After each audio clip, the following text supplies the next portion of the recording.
आज हम एक ऐसी दिलचस्प फिलॉसफी को डिकोड करने जा रहे हैं जिसने दुनिया भर में दौलत और पैसों को लेकर हमारी पूरी सोच को जड़ से हिलाकर रख दिया।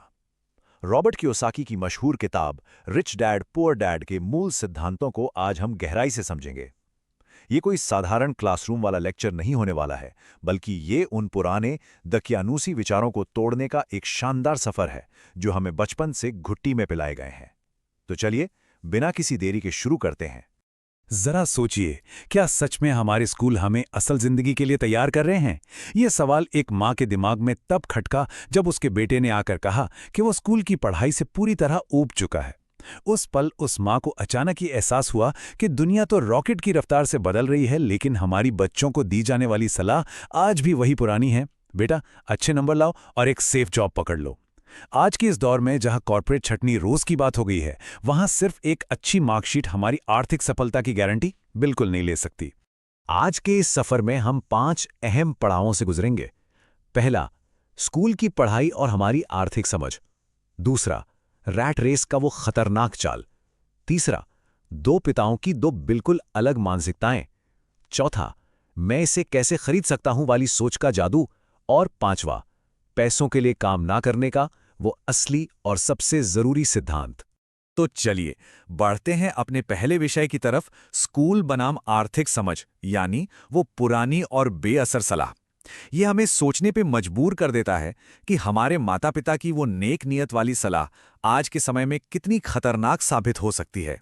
देखिए, हमारे स्कूल हमें एकेडमिक और प्रोफेशनल स्किल्स तो बहुत बढ़िया तरीके से सिखा देते हैं, लेकिन वित्तीय साक्षरता यानी पैसा असल में काम कैसे करता है, इस विषय पर पूरी तरह से चुप्पी साध लेते हैं। हम बच्चों को एक ऐसी दुनिया के लिए तैयार कर रहे हैं जो अब हकीकत में मौजूद ही नहीं है। दुनिया पूरी तरह बदल चुकी है, लेकिन वो अच्छे नंबर लाओ और एक सुरक्षित नौकरी पाओ वाली सलाह आज भी वहीं की वहीं अटकी हुई है। और यहीं से शुरुआत होती है हमारे दूसरे टॉपिक की, रैट रेस का जाल, एक अंतहीन चक्र। आइए समझते हैं कि कैसे ज्यादातर लोग अपनी स्कूल कॉलेज की पढ़ाई पूरी करने के बाद अनजाने में ही इस खतरनाक चक्रव्यूह में फंस जाते हैं।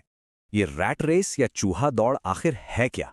इसे ऐसे समझिए कि एक ऐसा अंतहीन और पीढ़ी दर पीढ़ी चलने वाला चक्र है जिसमें इंसान स्कूल जाता है, एक सेफ नौकरी ढूंढता है, फिर क्रेडिट कार्ड और लोन के जंजाल में पड़ता है और उसके बाद अपनी पूरी जिंदगी सिर्फ बिल और टैक्स चुकाने के लिए कोल्हू के बैल की तरह काम करता रहता है। इस जाल से बाहर निकलने के लिए अकाउंटिंग और इन्वेस्टिंग जैसी चीजों को समझना बहुत जरूरी है, जिन्हें अक्सर लोग बोरिंग समझकर टाल देते हैं। असल में होता क्या है, लोग ग्रेजुएट होते हैं, नौकरी करते हैं, फिर क्रेडिट कार्ड स्वाइप कर करके चीजें खरीदते हैं। सैलरी बढ़ती है तो एक बड़ा घर ले लेते हैं, लेकिन उस बड़े घर के साथ बड़े टैक्स और भी बड़ा कर्ज घर आ जाता है। फिर उस कर्ज और टैक्स को भरने के लिए प्रमोशन पाने की अंधी दौड़ में वे और ज्यादा मेहनत करने लगते हैं। आमदनी तो बढ़ती है, लेकिन साथ ही खर्चे और कर्ज भी दोगुने हो जाते हैं। ये एक ऐसा पहिया है जो बस घूमता ही रहता है, कभी रुकता नहीं। अब आते हैं तीसरे और सबसे दिलचस्प हिस्से पर, दो पिता, दो अलग मानसिकताएं, एक बहुत बड़ा विरोधाभास। यहां से 9 साल के रॉबर्ट की वो कहानी शुरू होती है जो दो पिताओं के मार्गदर्शन में पले बढ़े, लेकिन दोनों की सलाह एक दूसरे से एकदम उलट थी। रॉबर्ट की जिंदगी में दो पिता तुल्य शख्सियतें थीं। एक उनके अपने पिता, जिन्हें वो पुअर डैड कहते हैं। वो बहुत ज़्यादा पढ़े लिखे थे, उनके पास पीएचडी की डिग्री थी, लेकिन जिंदगी भर वे पैसों के लिए संघर्ष करते रहे।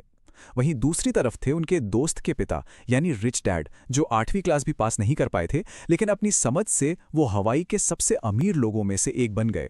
दोनों ही बेहद मेहनती थे, दोनों ही पढ़ाई लिखाई की इज्जत करते थे, लेकिन उनकी जो वित्तीय मंजिलें थीं वो जमीन आसमान जितनी अलग थीं। दोनों की सोच का फर्क देखिए। पुअर डैड हमेशा मानते थे कि पैसे का मोह ही सारी बुराइयों की जड़ है, जबकि रिच डैड का एकदम साफ मानना था कि पैसे की कमी होना सारी बुराइयों की जड़ है।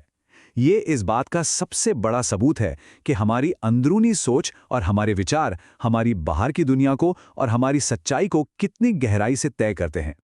और एक और जबरदस्त अंतर देखिए, पुअर डैड कहते थे, खूब मेहनत से पढ़ो ताकि तुम्हें किसी अच्छी सी कंपनी में नौकरी मिल जाए। मतलब वो कॉर्पोरेट सीढ़ी चढ़ने और खुद को सुरक्षित रखने की सलाह देते थे। लेकिन रिच डैड क्या कहते थे? वो कहते थे, खूब मेहनत से पढ़ो ताकि तुम्हें किसी अच्छी कंपनी को खरीदने का मौका मिल जाए। वो सीढ़ी चढ़ने की नहीं, बल्कि पूरी की पूरी सीढ़ी का मालिक बनने की बात करते थे। है ना गजब का नजरिया। चलिए अब चौथे पड़ाव पर चलते हैं। मैं इसे कैसे खरीद सकता हूं? अपने दिमाग की बत्ती जलाना। यहां हम देखेंगे कि ये दोनों व्यक्ति असल में किस तरह के शब्दों का इस्तेमाल करते थे और उसका हमारे दिमाग की प्रॉब्लम सॉल्विंग क्षमता पर कैसा असर पड़ता है। पुअर डैड अक्सर हार मानकर कहते थे, मैं इसे नहीं खरीद सकता।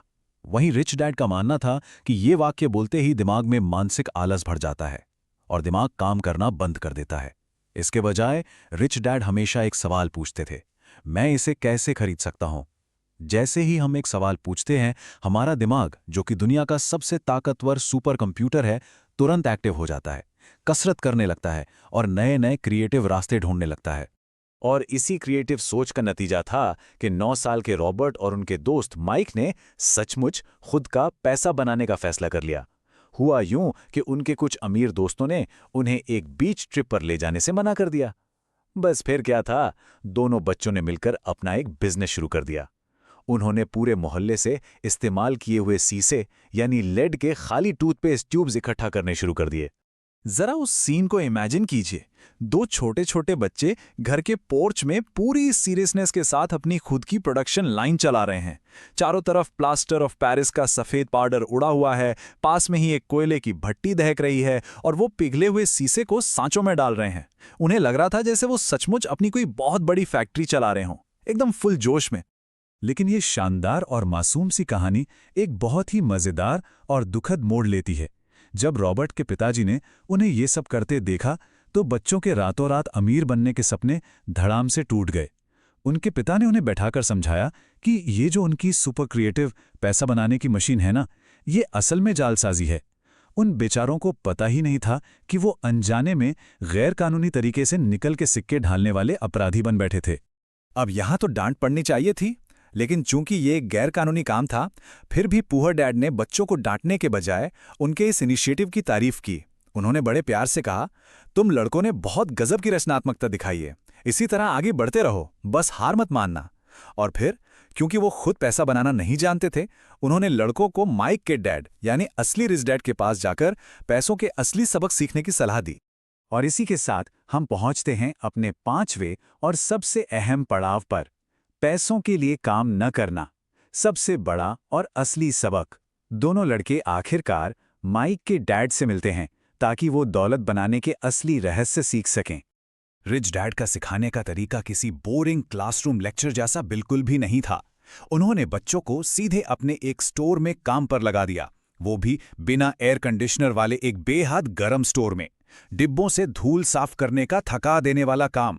हर शनिवार 3 घंटे की जी तोड़ मेहनत, और बदले में क्या मिलता था? सिर्फ 10 सेंट प्रति घंटे।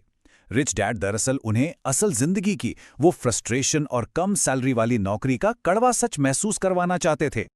और उसी थका देने वाली मेहनत और पसीने के बीच से निकलकर आता है रिच डैड की फिलॉसफी का वो सबसे बड़ा ब्रह्मास्त्र।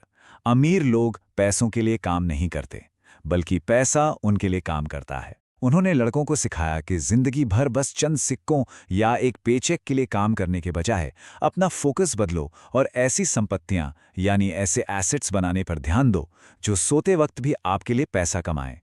तो आज के इस पूरे सफर के अंत में हम सबके सामने एक बहुत बड़ा और गहरा सवाल खड़ा होता है।